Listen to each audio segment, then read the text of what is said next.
নমস্কার, ঘরকন্যা ডায়েরির আরেকটি নতুন পর্বে সকলকে স্বাগত জানাচ্ছি।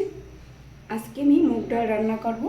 এই যে সবজি আর এটা হচ্ছে সয়াবিন দিয়ে। তো সয়াবিনটাকে আমি তেলে ভেজে নিচ্ছি। সয়াবিনটাকে আমি আগে গরম জলে একটু ভিজিয়ে রেখে তারপরে ভালো করে ধুয়ে নিয়েছি। এখন এটাকে তেলে ভেজে নেব।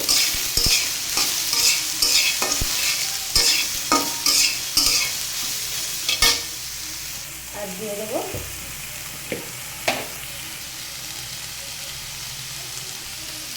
সামান্য হলুদ আর একটু লবণ দেবো। লবণটা যেন বেশি না হয়, তাহলে মুখে বেশি লবণ লাগলে খেতে ভালো লাগবে না। খুব সামান্যই লবণ দিয়েছি।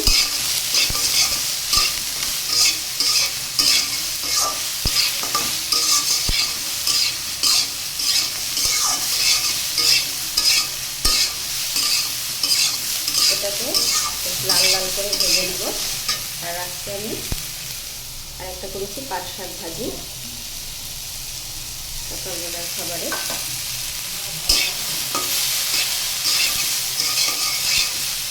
সয়াবিনটাকে বেশ ভালো করে একদম ভাজতে হবে। আর এখানে মুগ ডাল আমি প্রেশার কুকারে সিদ্ধ করে আবার জল দিয়ে দিয়েছি, এটা হতে থাক।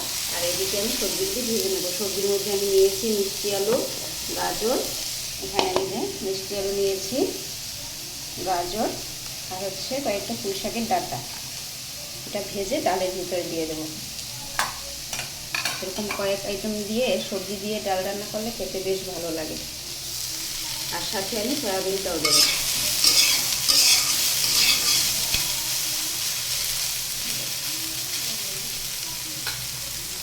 আর এই যে দেখুন, ডাল প্রেসার কুকারে সিদ্ধ করে নিয়ে এটা মুগ ডাল রান্না করবো। আর দিয়ে দিচ্ছি।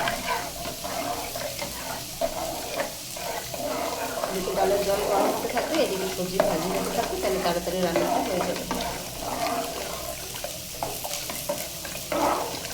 তার জন্য এভাবে দুই চুলায় বসানো।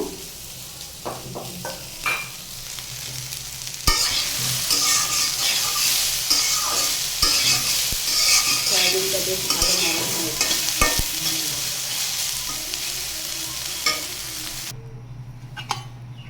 দেখুন, আমি সয়াবিনটাকে লাল করে ভেজে নিয়েছি। এটা এমনি ভাতের সাথে এভাবেও খাওয়া যেতে পারে। আর এটা আমি ডালেও দেবো, কিছুটা ডালে দেবো, কিছুটা শুধু ভাতের সাথে খাওয়া হবে। আর এদিকে কড়াইয়ে আবার তেল দিয়েছি।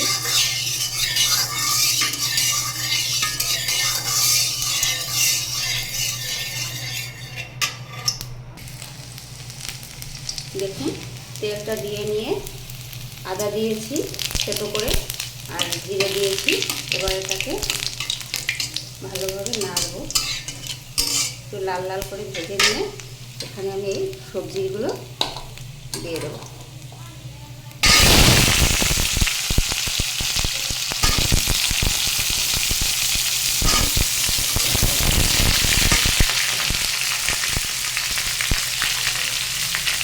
আর দিলাম 2 টুকরো দারচিনি, দুটো তেজপাতা।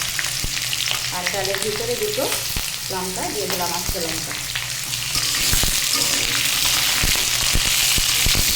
সবজিটাকে ভালো করে ভেজে আমি ডালে দিয়ে দেবো।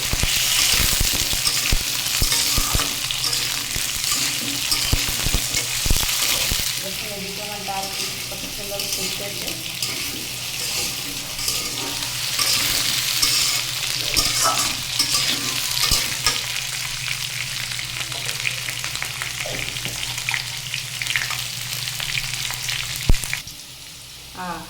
ভিডিওই তো অন করিনি, না করেই কথা বলতে হবে। দেখুন, এইদিকে ডালে আমি লবণ আর হলুদ দিয়েছিলাম, আর এটাকে লবণ আর হলুদ দিয়ে ভেজে নিয়েছি। এখন আমি এই যে ডালটাকে এই সবজির ভিতরে ঢেলে দেবো।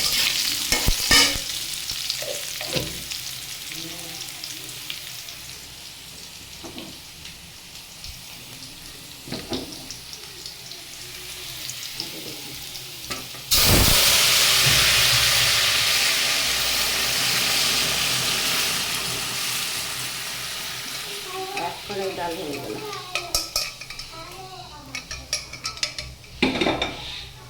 এখন এটাকে কিছু সময় জাল করে নেব।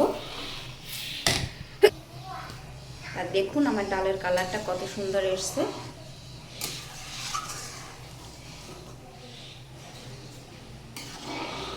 এইভাবে যখন যেরকম সবজি পাওয়া যায় ওরকম সবজি দিয়ে ডাল রান্না করলে খেতে খুবই সুস্বাদু হয়। এখানে শুধু আমি দিয়েছি একটু জিরে আর একটু আদা, তেজপাতা আর দারচিনি, আর কিছু দেইনি মশলা, বাটা মশলা বা গুঁড়ো মশলা কিছুই দেইনি।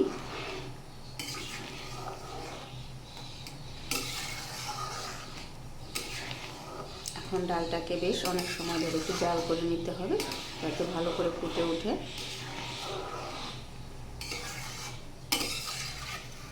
আর ডাল যত নাড়া হয় ডালের স্বাদ তত বেশি হয়।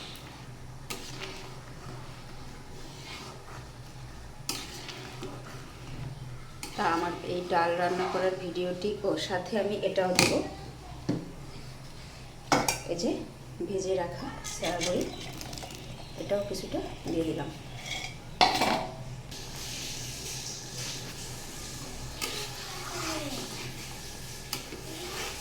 আমার এই ডাল রান্নার ভিডিওটি ভালো লাগলে অবশ্যই লাইক, কমেন্ট, শেয়ার করবেন।